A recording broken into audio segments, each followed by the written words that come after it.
नमस्ते दोस्तों, एक और नई कहानी के साथ आप सभी का हमारे चैनल पर हार्दिक स्वागत है। दोस्तों, जाने क्यों आजकल लोग बहुत आलसी होने लगे हैं। और तो और, एक गिलास पानी भी हम माँ बहन बेटियों के बगैर नहीं पीते। हमें आलस्य से दूर रहना चाहिए, क्योंकि आलस हमें सफलता मिलने पर वंचित करता है। साथ ही जिन लोगों में आलस होता है उन्हें बहुत से बीमारी दिखाई देती है। तो चलिए आज हम इसी बात को समझते हैं।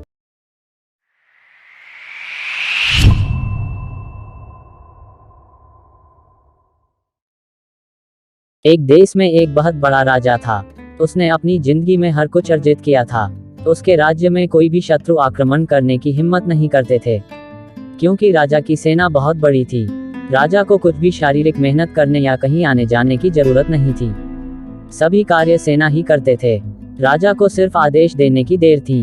राजा दिन भर सिर्फ आराम ही आराम करता था। ऐसे करते करते ही राजा बहुत आलसी होने लगा। एक दिन राजा को बहुत बीमार हो गया। फिर उस राज्य के सबसे बड़े चिकित्सक को बुलाने को आदेश दिया गया। चिकित्सक आके अच्छे तरह से चिकित्सा किया और औषधि देकर चला गया, लेकिन उस चिकित्सा की कोई भी असर नहीं दिखा। फिर राजा को डर सताने लगा, कहीं मुझे कुछ ना हो जाए। तब राजा ने सभी व्यक्ति को इकट्ठे होने की घोषणा करवा दी।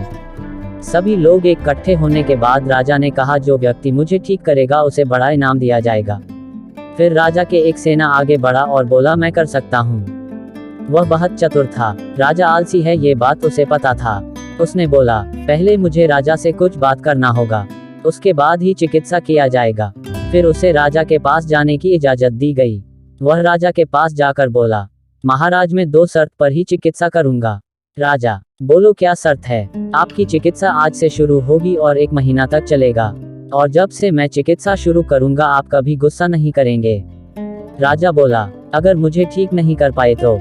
वह बोला, अगर मैं आपको ठीक नहीं कर पाया तो आप जो सजा देंगे मुझे मंजूर होगा।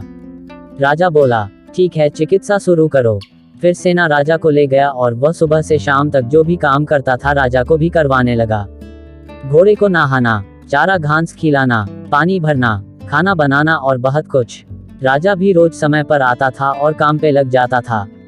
राजा को इस तरह काम करते देख सब लोग चौंक गए थे। इसी तरह 10-15 दिन निकल गया। राजा ने थोड़ा विचार किया। पहले से उसमें बहुत परिवर्तन हो रहा था, लेकिन कैसे ऐसा हो रहा है वह सोचता रहता था, क्योंकि सेना ना तो औषधि दे रहा था और ना ही कुछ चिकित्सा कर रहा था, सिर्फ मेहनत करवा रहा था। फिर राजा समझ गया, स्वस्थ शरीर के लिए मेहनत जरूरी है, इसलिए सेना रोज मेहनत करवा रहा था।